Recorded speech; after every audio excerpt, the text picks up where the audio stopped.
चलिए, सभी को जय हिंद, वंदे मातरम। सभी कैसे आए? होप अच्छे होंगे, स्वस्थ होंगे और अपनी प्रिपरेशन आप अच्छे से कर रहे होंगे। सभी बच्चों से गुजारिश है फटाफट जुड़ जाएं और मैं फटाफट मैसेज पढ़ लेता हूं। कांस्टेबल राम, कुंदन,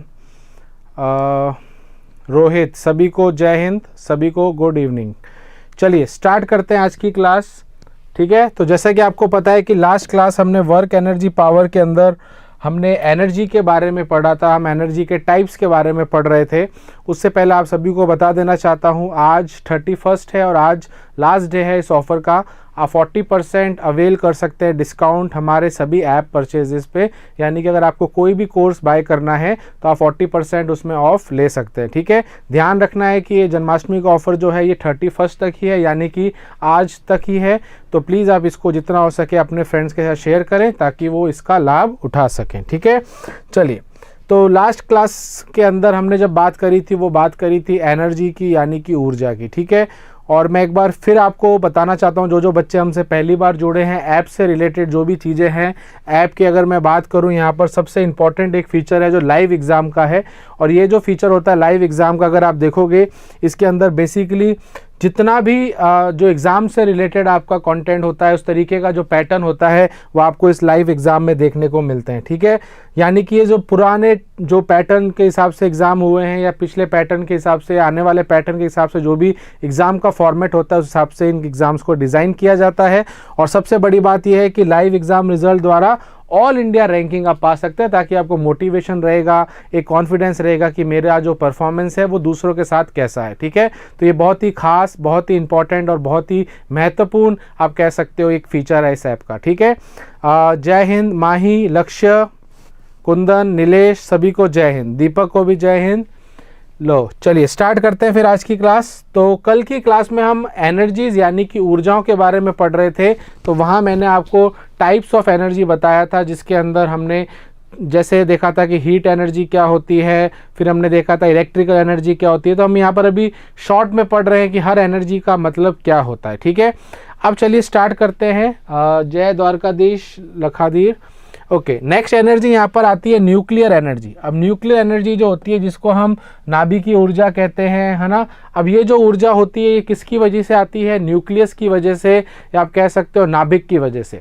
अब जब हम आगे जाके पढ़ेंगे न्यूक्लियर फिजिक्स, जहाँ पर हम देखते हैं कि ये जो नाभिक होता है यानी कि जो न्यूक्लियस होता है किसी भी एटम के अंदर, तो ये जो नाभिक होता है, एक तो होता है कि जब ये नाभिक टूटे और एक होता है जब नाभिक जुड़े। तो दोनों ही जो क्रिया होती हैं जिसको हम फिजन और फ्यूज़न कहते हैं, यानी कि नाभिकीय संलयन या फिर नाभिकीय विखंडन, अगर ये क्रियाएं होती हैं तो इसमें से एनर्जी, काफ़ी ज़्यादा एनर्जी रिलीज़ होती है।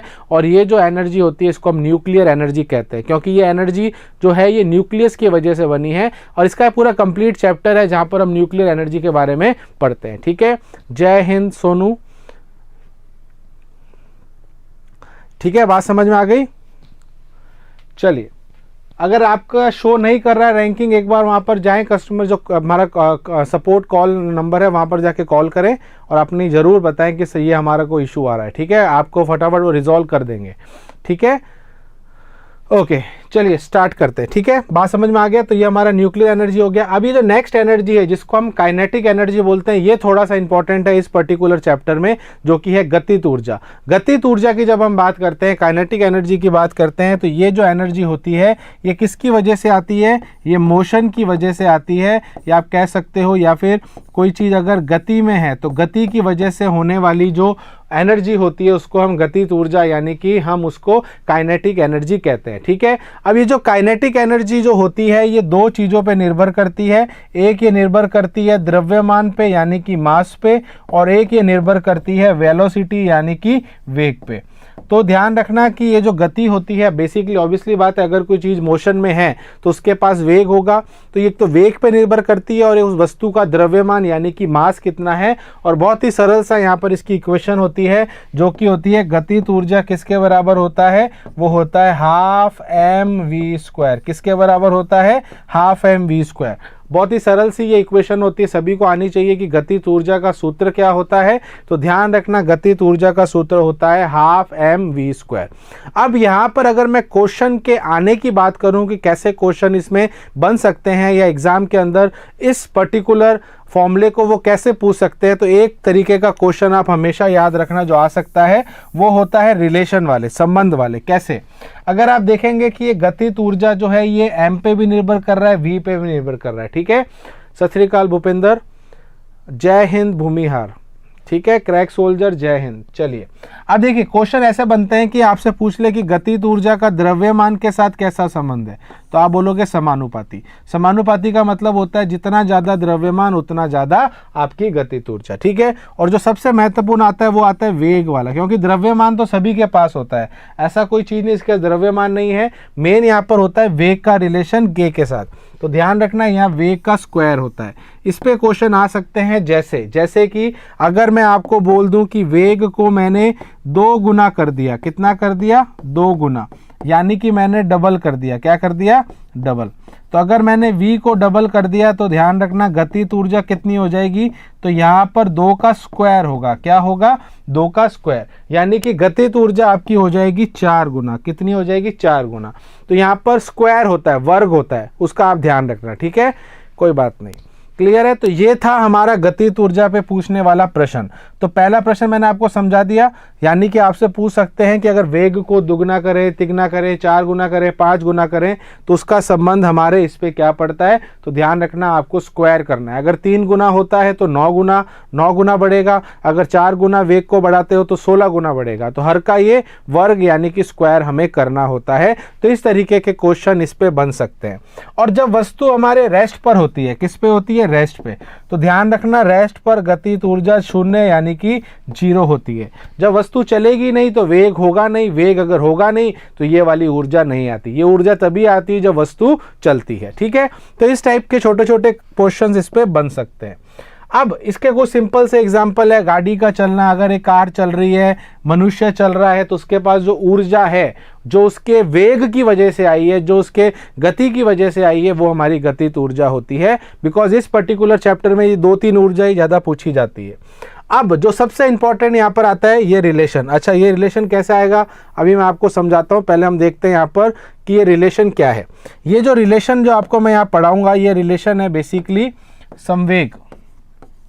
अगर मैं बोलता हूं कि मोमेंटम है और काइनेटिक एनर्जी है, संवेग और गतिज ऊर्जा में पूछे जाने वाला संबंध। तो ध्यान रखना गतिज ऊर्जा जो होती है और जो संवेग होता है और इनके बीच का हमें संबंध बताना होता है। अब ये जो होता है ध्यान रखना, इसको हमें कैसे निकालना है। उदाहरण के तौर पर हमें पता है संवेग होता है mv, बहुत तरीके करने के, है ना। तो दोनों तरफ अगर स्क्वायर कर दूंगा तो ये p square m square v आ गया। हमें कुछ ऐसा करना है कि इस तरफ गतिज ऊर्जा आ जाए, हाफ mv स्क्वायर आ जाए। ठीक है, तो अब देखिए यहाँ पर एक m एक्स्ट्रा आ रहा है, तो दोनों को m से डिवाइड कर देता हूँ। तो p स्क्वायर बटा m बराबर mv स्क्वायर हो गया। फिर अब यहाँ पर आधा दोनों तरफ मल्टीप्लाई कर देता हूँ, गुणा कर देता हूँ हाफ, तो half p square upon m is equals to half mv square, और ये हमारा गतिज ऊर्जा होता है। तो ध्यान रखना संबंध हमारा अंतिम क्या आता है कि k जो होता है वो किसके बराबर होता है? p स्क्वायर बटा 2m। अब ये वाला जो रिलेशन है, संबंध है, ये बहुत ज़्यादा इंपॉर्टेंट बन जाता है। क्लियर है, और सभी को ये वाला रिलेशन अच्छे से आना चाहिए। ये रिलेशन है संवेग और गतिज ऊर्जा के बीच में संबंध, और यहाँ पर हमें समझ में आया कि k जो होता है वो p स्क्वायर बटा 2m के बराबर होता है, जहाँ पर m क्या है? द्रव्यमान है, यानी कि मास है। अब कई बार कंफ्यूज करने के लिए इसको थोड़ा सा चेंज कैसे कर देते हैं वो, अब अगर आपसे पूछ ले p का मान क्या होगा, तो p हो जाएगा √2m_k। तो ध्यान रखना ये भी संबंध सही है, बिकॉज बस कुछ नहीं किया है, यहाँ से p का मान निकाला है। तो p का मान कैसे निकाला है? p को वहीं रखा है, 2m इधर आ गया, स्क्वायर को हटाया तो रूट आ गया। तो इस तरीके से आपको इस क्वेश्चन को, इस रिलेशन को समझना है। सभी को समझ में आ गया? तो वही चीज़ मैंने यहाँ पर भी लिखी। अगर आप इस थ्योरी को पढ़ोगे तो ये थ्योरी में भी ये सेम चीज़ ही मैंने बताई है। अंतिम जो हमारा आंसर आता है वो ये आता है कि हमारा रिलेशन गतिज ऊर्जा और संवेग में क्या है। सभी बच्चों को ये चीज़ समझ में आ गई? एक बार कमेंट बॉक्स में यस जरूर लिखना, क्योंकि अब हम जो करेंगे कुछ सिंपल टाइप के जो इस पे लॉजिक वाले प्रश्न बनते हैं इस फॉर्मूले पे, वो सबसे ज़्यादा इंपॉर्टेंट है, सबसे ज़्यादा महत्वपूर्ण है। ठीक है, तो चलिए इसको भी समझ लेते हैं। अब मैं आपको बताना चाहूँगा यहाँ पर, क्वेश्चन कैसे बन सकते हैं, ठीक है। अब देखिए क्वेश्चन बनाने की बात है तो देखो पहली चीज़ आपको संबंध सारे आने चाहिए, क्योंकि संबंध पे ही प्रश्न बनते हैं। अगर आप यहाँ पर देखोगे संबंध क्या क्या बनेंगे, देखो हमें पता है k किसके बराबर है, p² बटा 2m, ठीक है। तो अगर मैं बोलूं कि द्रव्यमान नियत है, अगर किसी वस्तु का द्रव्यमान नहीं बदलता तो k का संवेग के साथ कैसा रिलेशन है, वर्ग, ये वाला इंपॉर्टेंट आ गया, ठीक है। ये तब आया जब हमारा द्रव्यमान कैसा है, नियत है। c का मतलब यहाँ पर कांस्टेंट है। अगर मैं द्रव्यमान को नियत कर दूं तो मेरी गतिज ऊर्जा और संवेग का संबंध यानी कि काइनेटिक एनर्जी और मोमेंटम का रिलेशन क्या होगा, डायरेक्टली प्रोपोर्शनल। पर ध्यान रखना स्क्वायर। जैसे मैं एक उदाहरण दे देता हूं, बहुत सिंपल सा उदाहरण है, अच्छे से सुनना। मेरे पास दो वस्तुएं हैं, एक का द्रव्यमान है 4 kg और दूसरे का भी द्रव्यमान है 4 kg। दोनों का द्रव्यमान क्या है, 4 kg है। अच्छा, अगर मैं बोलूं कि इसका जो संवेग है, इसका संवेग जो है ये 10 न्यूटन मीटर है, न्यूटन सेकंड सॉरी। अगर आपको बोल रहा है कि इसका जो संवेग है वो है 10 न्यूटन सेकंड और इसका संवेग आपको दिया हुआ है let's say 20 Newton second. Question समझ में आ गया। आपको बोल रहा है कि दो द्रव्यमान है, दोनों 4 kg के हैं, एक का संवेग 10 है, एक का संवेग हमारा 20 है। आपको बताना है कि अगर इसकी गतिज ऊर्जा k1 है, इसकी गतिज ऊर्जा k2 है, तो बताओ k1 और k2 का अनुपात क्या होगा। बहुत ही अच्छा क्वेश्चन है, देखता हूं कौन इसका जवाब देता है। प्रश्न समझ में आया। दो द्रव्यमान है, एक 4 kg का, दूसरा 4 kg का।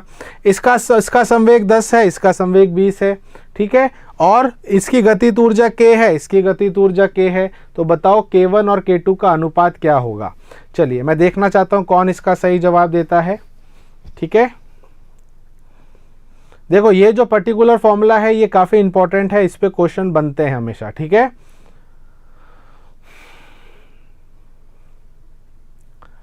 1:2 कह रहे हैं रोहित, चलिए चेक कर लेते हैं।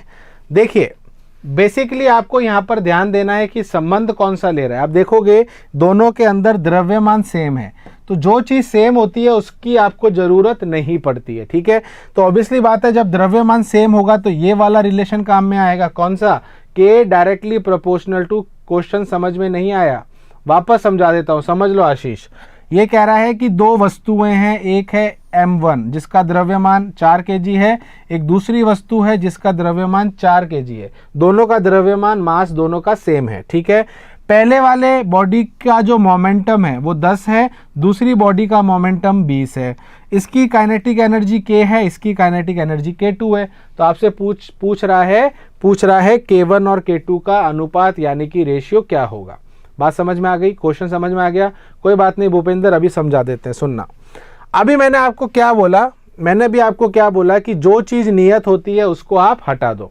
अगर आप यहाँ पर देखोगे तो कौन सा संबंध काम में आएगा, ये वाला आएगा ना। क्यों, कि k समानुपाती होता है p² के जब द्रव्यमान क्या होता है, नियत होता है, मास कांस्टेंट होता है। और इस संबंध को आप ऐसे लिख सकते हो, याद कर लो, इस तरीके से आप कर सकते हो। जब k प्रोपोर्शनल टू p² है तो k1/k2 इक्वल्स टू p2/p1। तो ये याद रखना, ये कैसे आप कर सकते हो, जभी भी, ठीक है, जभी भी ये प्रोपोर्शनल वाला साइन होता है दो के बीच में तो आप इनको 1-2 में ऐसे लिख सकते हो, है ना, k1/k2 और p1 का स्क्वायर p2 का स्क्वायर। समझ में आ गया। अब मेरी बात सुनना, क्वेश्चन में क्या कह रहा है, इसका संवेग 10 है, इसका संवेग 20 है। द्रव्यमान से मतलब ही नहीं है क्योंकि क्वेश्चन में मास आ ही नहीं रहा, मास तो वैसे ही कट जाएगा, दोनों का सेम है। चलिए यहाँ पर आ जाओ, तो ये k1/k2 बन गया। पहले का संवेग कितना है, 10 का स्क्वायर करोगे तो ये आ गया आपका, ठीक है, 10 का स्क्वायर करोगे 100 आ गया, और 20 का करोगे तो 400 आ गया। तो 100 0 से 0 गया, तो k1/k2 का अनुपात कितना हो गया, 1:4। क्लियर है, बात समझ में आ गई। सभी बच्चों ने बिल्कुल सही जवाब दिया है, ठीक है, क्लियर है सभी को। नहीं, 1:2 नहीं होगा, आंसर होगा 1:4, जो सभी बच्चों ने लगभग सही दिया है, सभी ने सही दिया है, ठीक है। काफ़ी बच्चों ने दिया है जवाब 1:4, बिल्कुल सही है। क्रैक सोल्जर, माही का, दीपक का, सभी का सही है, लखादीर का भी सही है। क्लियर है सभी को, येस और नो लिखो एक बार कमेंट में, समझ में आया। देखो सिंपल सा ये फॉर्मूला था। अब इस फॉर्मूले के अंदर नियत क्या हो रहा है, m, जो चीज़ नियत होती है हटा दो, के और पी में संबंध आ गया। के पी को आप ऐसे लिख सकते हो और सारा मान यहाँ पर रख दो, आपको क्वेश्चन समझ में आ जाएगा। ये क्लियर हो गया। मैं आपको इसमें और तरीके के क्वेश्चन बताता हूँ, ठीक है। चलिए ये क्लियर हो गया, चलिए इसको यहाँ से हटा देते हैं। अब एक और क्वेश्चन में आपको सेकंड संबंध पे लेके चलता हूँ, सेकंड रिलेशन। सेकंड रिलेशन ये कहता है कि चलिए अभी मान लिया p²/2m बराबर k होता है। अब मैं बोल दूं कि संवेग नियत है, अच्छे से सुनना, अगर मैं बोल दूं संवेग नियत है, क्या नियत है? मोमेंटम। अगर मेरा संवेग नियत होता है तो मुझे बताएं, अभी मैं सब पे आ रहा हूं भूपेंद्र, है ना। अब मेरा कौन कांस्टेंट हो रहा है? p। अब इस पूरे रिलेशन में मुझे बताओ, अगर जो चीज नियत हो रही है उसको हटा दो। अब देखो ध्यान रखना, नंबर भी हट जाएगा और जो चीज कांस्टेंट हो रही है वो भी हट जाएगी। जैसे अगर आप देखेंगे तो m चेंज हो रहा है क्योंकि m कांस्टेंट नहीं है, नियत जो होता है वो हटा दो, तो p² हटा देंगे तो k is inversely proportional to m। होगा कि नहीं होगा? यस और नो लिखो। बात समझ में आ गई? कैसे हुआ ये? ऐसे हुआ बिकॉज 2 भी कांस्टेंट है, नंबर है, नियत है, और p² तो नियत मैंने बोला है। तो जब दोनों नियत हो गए तो 1/m और यहाँ प्रोपोर्शनल का साइन आ गया, चिन्ह आ गया। क्लियर है? अब ये सबसे इंपॉर्टेंट है समझना, यानी कि जब आपका संवेग नियत होता है तो द्रव्यमान और मास का, सॉरी, गतिज ऊर्जा और मास का संबंध कैसा होता है? व्युक्त कर्मानुपाती, इनवर्सली प्रोपोर्शनल। और इनवर्सली प्रोपोर्शनल का मतलब होता है अगर m बढ़ेगा तो k कम होगा और अगर m घटेगा तो k बढ़ेगा। अब इसको क्या मैं ऐसे लिख सकता हूं? k1/k2 बराबर m2/m1। अब यह m2/m1 क्यों किया? बिकॉज ये उल्टा हो रहा है। यहां तक समझ में आ गया? अब मैं आपको एक क्वेश्चन का रूप देता हूं, अच्छे से क्वेश्चन को समझना और मुझे जवाब देना, ठीक है। क्वेश्चन में अच्छे से समझना और उसका जवाब देना। अच्छा देखो क्वेश्चन क्या कह रहा है, एक बार समझना। क्वेश्चन ये कह रहा है दो बॉडी है, ठीक है, दो बॉडी है, दो आपके पास वस्तुएं हैं A और B, दो वस्तु हैं A और B, ठीक है।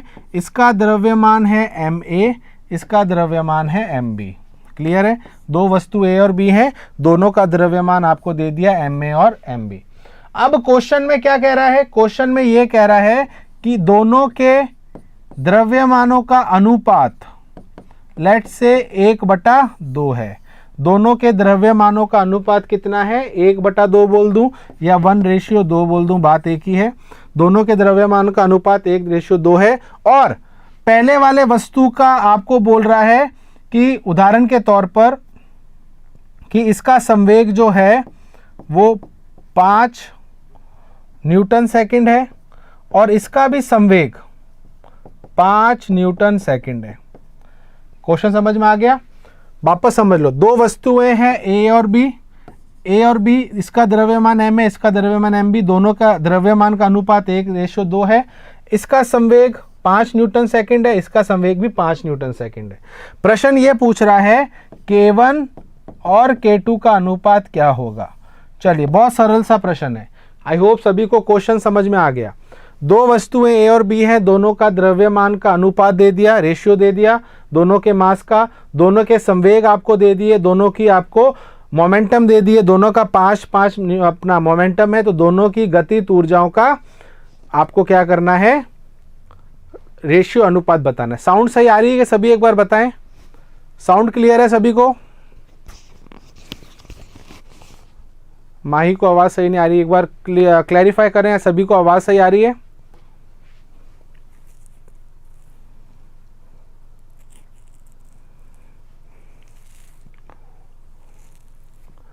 ओके माही, शायद आपके वहां से प्रॉब्लम है, ठीक है, रीस्टार्ट करके देख लें एक बार, ठीक है।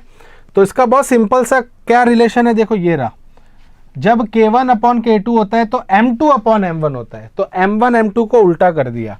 तो अगर मुझे K1/K2 निकालना है तो मुझे M2/M1 करना पड़ेगा, है ना। अब यहाँ पर M2 क्या है? M2 हमारा 1/2 है, M2 मतलब M1/M2 1/2 है, तो उल्टा हो जाएगा 2/1 हो जाएगा। तो इसका राइट आंसर 2:1 हो जाएगा। कितना सरल सा आंसर है। आशीष क्या समझ में नहीं आया? वापस समझ लो, देखो बहुत सिंपल सी चीज़ है, ज़्यादा कोई हाई फाई साइंस नहीं है, बस ये क्लैरिटी आपको लानी है थॉट के अंदर। देखो समझो, यहाँ पर ये बोल रहा है कि ये रिलेशन आपको सभी को पता है, इस रिलेशन में अगर P नियत हो जाए, यानी कि P नहीं बदल रहा, संवेग नहीं बदल रहा, तो K और M के बीच का संबंध क्या होगा, ये होगा, होगा कि नहीं होगा? बात समझ में आ गई? अब ये रिलेशन का मतलब होता है K1/K2। अब ये उल्टा हो जाएगा, M2 ऊपर चला जाएगा, M1 नीचे आ जाएगा। यहां तक समझ में आ गया? अब क्वेश्चन में यही बोल रहा है कि दोनों का द्रव्यमान का रेशियो 1/2 है, पर दोनों का संवेग सेम है। देखो दोनों का मोमेंटम क्या है, सेम है, तो यहां पर लॉजिक लगेगा ये वाला, और इसके हिसाब से M2/M1 होता है, K1/K2 क्या होता है, M2/M1। तो यहां पर बस आपको 1/2 रेशियो को 2/1 कर देना है। समझ में आ गया आशीष? सभी बच्चों को समझ में आ गया? तो ये हमारा दूसरा केस हो गया। दूसरा केस वह केस होता है जिसमें हमने किसको कांस्टेंट कर दिया, P को। अब तीसरा केस ऑटोमेटिकली आप समझ जाएंगे कि जब हमारा K कांस्टेंट हो जाए। तो चलिए वो वाला भी देख लेते हैं, ठीक है? क्लियर है? चलिए तो अब हम देखते हैं थर्ड केस। थर्ड केस क्या है? थर्ड केस ये कह रहा है कि अगर मैं रिलेशन वापस लिख देता हूं। थर्ड केस ये कह रहा है कि अगर अब K कांस्टेंट हो जाए, क्या कांस्टेंट हो जाए, K, यानी कि मेरी गतिज ऊर्जा नियत हो जाए। समझ में बात आ गई? अब नियत क्या हो रहा है, गतिज ऊर्जा। बात समझ में आ गई? अब अच्छा हाँ, मतलब सेम सेम है ना, इसलिए कंफ्यूजन मत करना। अब ये कह रहा है कि अब मेरा K नियत हो रहा है, यानी कि K नहीं बदल रहा, K कांस्टेंट है। तो जो चीज कांस्टेंट है उसको हटा दो, K हटा दो और 2 हटा दो, तो बचा क्या, P²/M बराबर कांस्टेंट, नियत। और इसको आप कैसे लिख सकते हो, इसको आप लिखोगे P∝M। Very very important. अब इसका क्या मतलब है, इसका मतलब ये है कि अगर आपका द्रव्यमान बढ़ेगा तो संवेग भी बढ़ेगा। समझ में आई बात? यानी कि जब गतिज ऊर्जा नियत हो जाती है तो संवेग और द्रव्यमान, यानी कि मोमेंटम और मास में जो रिलेशन होता है वो डायरेक्टली प्रोपोर्शनल होता है। हाँ लक्ष्य, अपने पास टाइम है तो अपन हर केस कर लेते हैं, ठीक है? आने के चांसेस हो सकते हैं आ जाए, पर ये छोटे छोटे क्वेश्चन होते हैं जो कंफ्यूज करते हैं, इसलिए मैं पढ़ा रहा हूँ आराम से, ठीक है? अब देखो इसको मैं ऐसे भी लिख सकता हूँ, P1/P2 का होल स्क्वायर बराबर M1/M2। तो यहां पर आपको समझ में आ गया ये रिलेशन। देखो दो कैसे हटा देते हैं, देखो दो असल में नंबर है। आप मेरी बात समझो, जब हम ये समानुपाती का चिन्ह लगाते हैं तो हम सारे नंबरों को, सारे कांस्टेंट को हटा देते हैं। जो जो नियत राशियां होती हैं, नियत राशियां जो बदलती नहीं है, तो दो कभी बदलता नहीं है, इसलिए नंबर का कोई मतलब नहीं होता। नंबर तो नियत है, नंबर चेंज थोड़ी होगा, दो कभी चेंज थोड़ी होगा। तो जो चीज चेंज होती है वो ही रहेगा, जो चीज चेंज नहीं होती, भली वो नंबर हो, भली वो कोई राशि हो, कोई क्वांटिटी हो, उन सबको हटा दो। बात समझ में आ गई? ये शॉर्ट ट्रिक है, मैं फिर बता रहा हूं, ये जो मैं चीजें आपको करवा रहा हूं ये सबसे छोटी ट्रिक से हम करते हैं, ठीक है? हाँ बिल्कुल सही बात है। मैं आपको एंड में फिर एक क्वेश्चन कराऊंगा जिसमें दोनों चीजें एक साथ बताऊंगा, ठीक है? अब देखिए ये वाला समझ में आ गया। अब एक क्वेश्चन दिखाता हूं। क्वेश्चन देखो, दो मास हैं, एक M1 और एक M2। M1 का मान दिया हुआ है 40 kg, इसका मास दिया हुआ है 120 kg। दो अलग अलग द्रव्यमान है M1 और M2, ये हमारा 40 kg, ये 120 kg, ठीक है? इसकी गतिज ऊर्जा आपको दी गई है 20 जूल और इसकी गतिज ऊर्जा भी है 20 जूल। ये आपको क्या दिया हुआ है, K1 और K2। दोनों की गतिज ऊर्जा यानी कि काइनेटिक एनर्जी क्या है, सेम है। आपको बताना है दोनों के संवेगों का अनुपात क्या होगा। बहुत ही अच्छा क्वेश्चन है, सिंपल सी चीज है, आराम से समझो और करो। आपको दोनों का द्रव्यमान दिया है, दोनों का मास दिया हुआ है, दोनों की गतिज ऊर्जाएं दी गई हैं। अब थोड़ा सा अगर यहाँ ध्यान दोगे तो आप देखोगे गतिज ऊर्जाएं बराबर हैं, है कि नहीं है? इसका मतलब गतिज ऊर्जा नियत है, और गतिज ऊर्जा जब नियत होती है तो ये वाला रिलेशन आप डायरेक्ट लगा दो। कौन सा लगा दो, ये वाला। तो चलिए देख लेते हैं। तो क्या रिलेशन लगाओगे, P1 का स्क्वायर अपॉन P2 का स्क्वायर, M1/M2। M1 कितना है, M1 हमारा 40 है, M2 हमारा 120 है। सॉल्व किया, 1/3 आ गया। पर ध्यान देने वाली बात है कि यहाँ स्क्वायर भी तो है, स्क्वायर को हटाओगे तो वहाँ जाएगा तो रूट बन जाएगा। तो हमारा फाइनल आंसर आ जाएगा P1 बटा P2 बराबर 1/√3। क्योंकि अगर आप यहाँ पर दोनों तरफ अगर आप मतलब बेसिकली यहाँ स्क्वायर उधर जाएगा तो रूट बन जाएगा। तो इसका राइट आंसर आ जाएगा P1 रेशियो P2 हो जाएगा 1/√3। सभी बच्चों ने बिल्कुल सही जवाब किया है, गैस किया है, कई बच्चों ने बिल्कुल सही। क्लियर है सभी को? 1/3 नहीं आएगा, 1/√3 आएगा। हाँ, √3 अगर लिख नहीं पा रहे हो तो मैं समझ सकता हूँ। क्लियर है सभी को? हाँ, बिल्कुल सही लिखा है माही, बिल्कुल सही ट्रैक पे आप सभी जा रहे हैं। क्या सभी को ये 3 चीज़ों में कोई दिक्कत हुई? तीनों में कोई सिंपल सी चीज़ नहीं है। जो चीज़ सिंपल है सारी चीज़ें, मुश्किल कुछ नहीं है। जो चीज़ नियत हो रही है उसको हटा दो और बाकी 2 में संबंध निकाल दो। यहाँ तक समझ में आया? अब मैं आपको एक क्वेश्चन देने वाला हूँ। हाँ, अब वो क्वेश्चन को अच्छे से समझना, और उस क्वेश्चन में कोई वैल्यू नहीं है, बट वो क्वेश्चन थ्योरेटिकल क्वेश्चन है। अब वो कॉन्सेप्ट वाला क्वेश्चन कैसे, चलिए मैं क्वेश्चन आपके सामने रखता हूँ। ठीक है, ये वाला सभी को समझ में आ गया, ये हटा दूं मैं। क्लियर है? चलिए अब मैं एक और क्वेश्चन आपको यहां पर देता हूं। ठीक है, अब क्वेश्चन सुनना, क्वेश्चन सुनना। 2 ऑब्जेक्ट हैं, 1 इज लाइट, है ना, एक लाइट है। इसको चलो शॉर्ट में लिख देता हूं। एक ऑब्जेक्ट है जिसका मास है m, एक दूसरा ऑब्जेक्ट है जिसका द्रव्यमान है mb।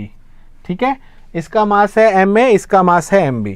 अच्छा, और ये भी बता रहा है कि ma जो है वो बड़ा है mb से, यानी कि पहले वाले का द्रव्यमान दूसरे वाले के द्रव्यमान से ज्यादा है। वैल्यू कुछ नहीं दी है, बस ये बता रहा है कि इसका द्रव्यमान इसके द्रव्यमान से ज्यादा है। अब प्रश्न में ये भी बोल रहा है कि दोनों का संवेग बराबर है, दोनों का संवेग बराबर है, दोनों का मोमेंटम सेम है। क्वेश्चन क्या है? क्वेश्चन ये है कि किसकी काइनेटिक एनर्जी ज्यादा होगी, किसकी काइनेटिक एनर्जी गतिज ऊर्जा ज्यादा होगी, 1 नंबर वाले की या 2 नंबर वाले की? चलिए ऑप्शन में लिखिए 1 या 2। क्वेश्चन समझ में आया? मैं फिर रिपीट कर देता हूं। 2 वस्तुएं हैं, 1 और 2। इसका द्रव्यमान ma है, इसका द्रव्यमान mb है, जहां पर द्रव्यमान a का ज्यादा है b से, और दोनों का संवेग बराबर है। दोनों वस्तुओं का संवेग यानी कि दोनों की मोमेंटम सेम है। तो आपको बताना है किसकी गतिज ऊर्जा ज्यादा होगी, किसकी काइनेटिक एनर्जी ज्यादा होगी, पहले वाले की या दूसरे वाले की? आप 1 और 2 में लिखो, 1 नंबर या 2 नंबर। अब आप सोच रहे हैं सर इसमें तो कोई भी वैल्यू नहीं दी, हम कैसे करें? तो बहुत ही सरल सा प्रश्न है। अगर आपको वो कॉन्सेप्ट समझ में आ गया है, आप मुझे देख के बताओ इसमें नियत क्या है। इसमें नियत है ये, क्या नियत है? ये। और जब संवेग नियत होता है तो गतिज ऊर्जा और द्रव्यमान का क्या रिलेशन होता है? व्युक्त कर्मानुपाती होता है कि नहीं होता? मास और काइनेटिक एनर्जी का क्या रिलेशन होता है? इन्वर्सली।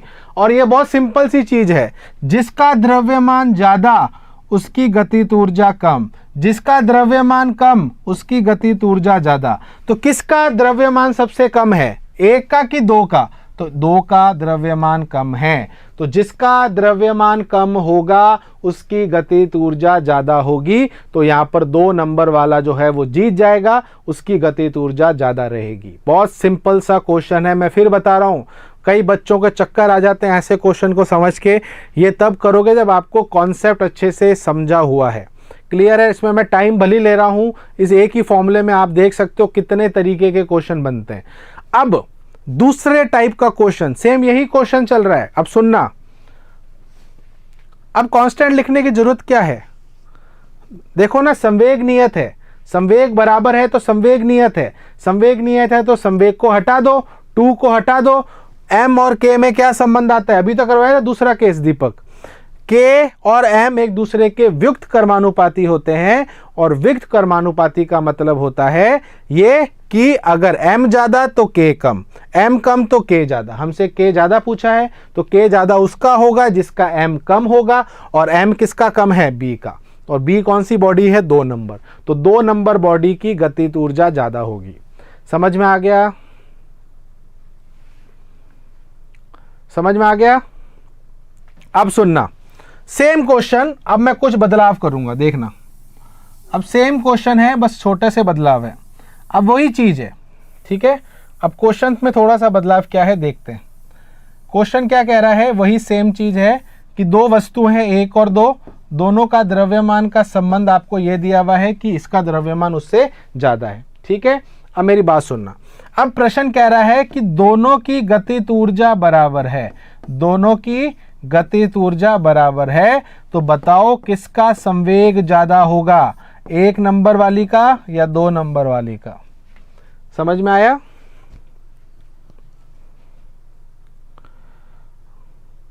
एक बार और बताएं, बता देते हैं राहुल, पहले इसका जवाब दे लो, फिर वो अभी आपको साथ में बता दूंगा, ठीक है।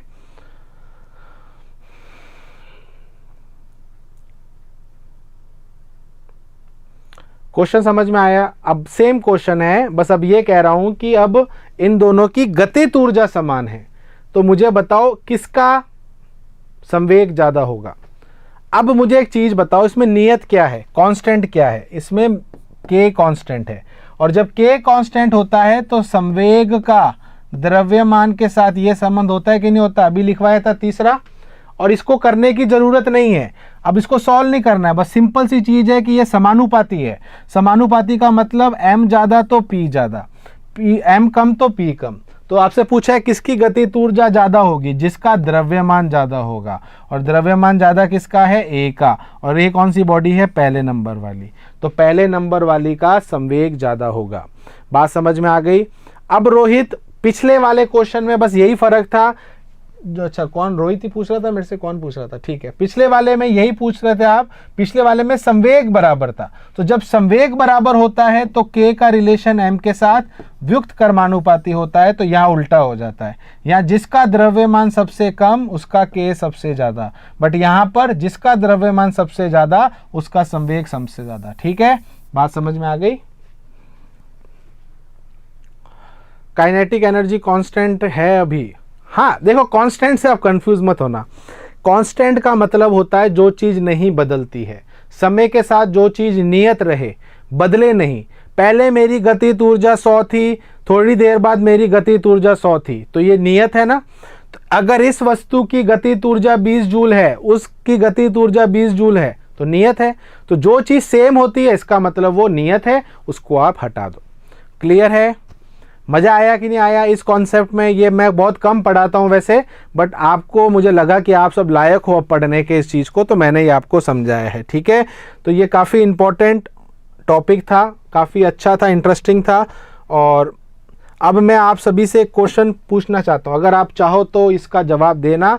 मैं आपको सभी को समझता हूं कि आपको काफी अच्छी नॉलेज हो गई है अभी, तो एक क्वेश्चन का जवाब आप मुझे देना, बहुत आराम से पढ़ना और इसका जवाब मुझे देना, ठीक है, कोई जल्दबाजी नहीं है। क्वेश्चन ये है कि अगर इफ पोटेंशियल एनर्जी, इसको चलो ऐसे समझ, सॉरी, इफ संवेग, देखो इसको ऐसे समझ लेते हैं कि अगर किसी वस्तु का संवेग 100% बढ़ा दिया जाए, क्वेश्चन सुनना,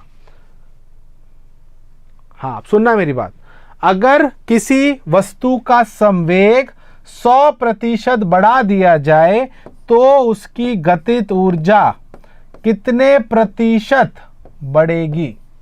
क्वेश्चन समझ में आया सभी को? ये होमवर्क क्वेश्चन है, ठीक है, ये आप आराम से करना, घर पे बैठ के सोचना इसका जवाब क्या होगा, ठीक है। फिर मैं आगे चलूंगा, इसका जवाब अभी अपन नहीं करेंगे, कल आप मुझे इसका जवाब देना, ठीक है। क्वेश्चन मैं फिर समझा देता हूं, अगर किसी वस्तु का संवेग, मोमेंटम 100%, 100% बढ़ा दें और उसकी गतिज ऊर्जा कितने प्रतिशत बढ़ेगी यदि उनका मास कांस्टेंट है, उनका द्रव्यमान नियत है। क्वेश्चन सभी को समझ में आ गया? तो ये आपका होमवर्क है, इसको आप आराम से सॉल्व करना। क्लियर है? अब जवाब कल लेंगे लक्ष्य, ठीक है। चलो बता दें जवाब, फिर अभी कर लें, चलो अभी कर लेते हैं, ठीक है। चलो कल का छोड़ो, अभी कर लेते हैं, कल फिर भूल जाएंगे। अब जब ऐसे क्वेश्चन आते हैं ना, सबसे पहले देखो संबंध कौन सा है, P और K का संबंध है, M तो नियत है, तो हमें पता है P स्क्वायर बराबर K होता है, करवाया था ना, P square proportional to K होता है। इसको हम ऐसे भी लिख सकते हैं P1 का स्क्वायर अपॉन P2 का स्क्वायर बराबर K1 अपॉन K2। बहुत अच्छा प्रश्न है ये, ठीक है, अगर आप कर लोगे तो बहुत अच्छी बात है। हाँ 300% समझते हैं, सुनना मेरी बात। अब ये रिलेशन समझ में आ गया, ये तब आता है जब ये चीज नियत होती है। ये नियत थी तो मैंने यहां हटा के सीधा ये रिलेशन लिख दिया। अब जब ये क्वेश्चन आते हैं ना प्रतिशत वाले, अब सुनना, क्वेश्चन भी प्रतिशत में, आंसर भी प्रतिशत में, तो आप अपनी तरफ से कुछ भी ले सकते हैं। सुनना, जब भी क्वेश्चन आता है कि वो परसेंटेज में है और आंसर भी परसेंटेज में है, तो आप अपनी तरफ से वैल्यू एज्यूम कर सकते हैं। अब एज्यूम वो वाली वैल्यू करो जो आप आसानी से सॉल्व करो।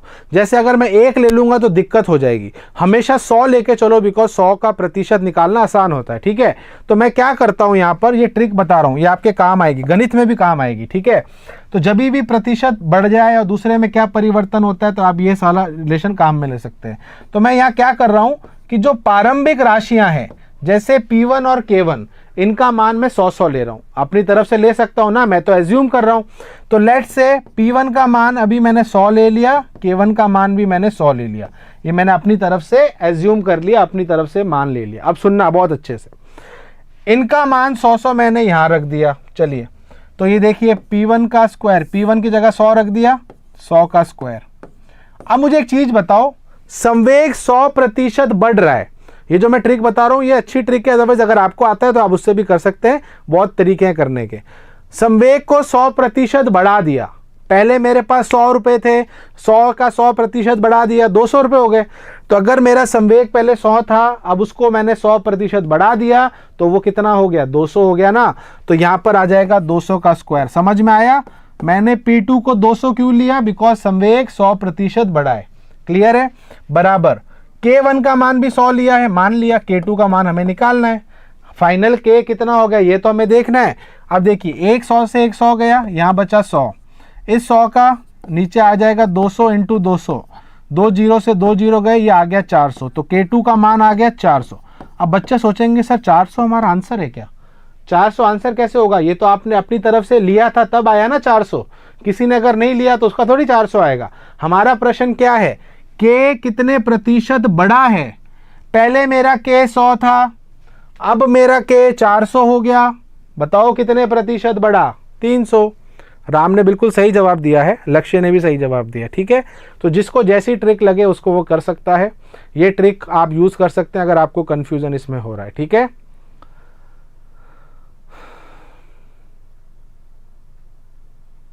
ये 1000 कौन कर रहा है, 100 का 100% 1000 होता है, 100% बढ़ा दिया, 100% बढ़ा दिया तो 200 होगा ना।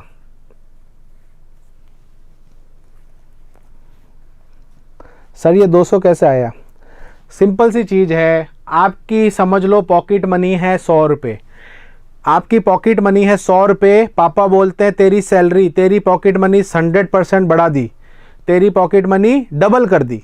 असल में ये डबल ही तो है, 100% बढ़ाना मतलब डबल ही तो हुआ।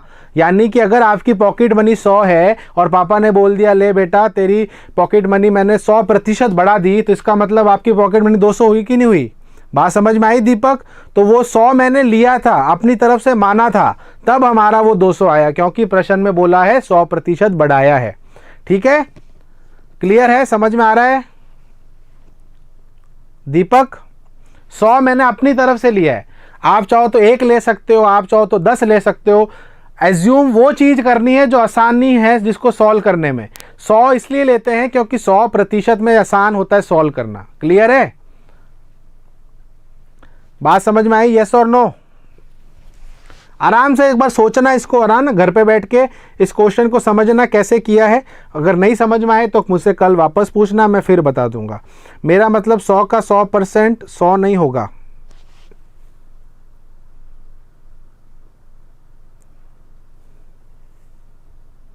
कोई बात नहीं, आराम से सोचना दीपक, इसको बैठ के, आसान चीज है, ठीक है। ज़्यादा कॉम्प्लिकेट नहीं है, ठीक है। तो बाकी कल की क्लास में हम अगेन कंटिन्यू करेंगे। अगर आपको आज वाला टॉपिक में कहीं पर भी कोई भी डाउट आती, कोई टेंशन की बात नहीं है, कल मैं फिर आने वाला हूँ, मैं तो इधर ही हूँ। आप मेरे से वापस कल पूछ लेना, सर मुझे ये चीज़ समझ में नहीं आई, क्योंकि आज की क्लास मैं मानता हूँ थोड़ी सी डिफरेंट थी, बिकॉज इसमें हमने नई चीज़ें काफ़ी सीखी हैं, ठीक है। एंड आई होप आप सभी को अच्छा लगा होगा, मज़ा आया होगा आज की क्लास को पढ़ के, और इसी तरीके से आप सभी पढ़ते रहें और मज़े करते रहें, खुश रहें, और बस अपने आसपास पॉजिटिविटी फैलाएं और टेंशन बिल्कुल मत ले, मैं आपके साथ हूं, ठीक है। चलिए, इसी के साथ सभी को मेरी तरफ से, शौर्य भारत टीम की तरफ से, जय हिंद, वंदे मातरम।